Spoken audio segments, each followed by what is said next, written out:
Hello, आज मी तुमच्यासाठी आयुर्वेदिक भाजी घेऊन आली आहे करटुल्यांची. ही फक्त पावसाळ्यामध्ये वर्षातून एकदा येते. चला तर बघूया मग. रानभाजी करटुले. हे करटुले या दिवसातच म्हणजे ह्याच महिन्यामध्ये भेटतात.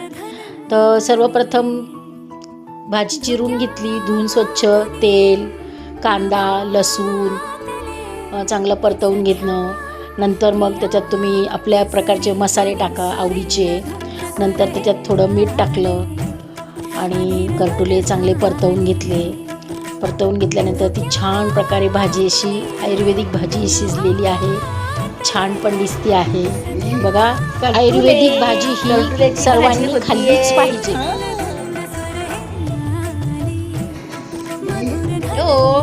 आज मी करटुल्याची भाजी केली. ही करटुल्याची भाजी औषधी आयुर्वेदिक खूप छान असते. ही खास फक्त या दिवसातच येते.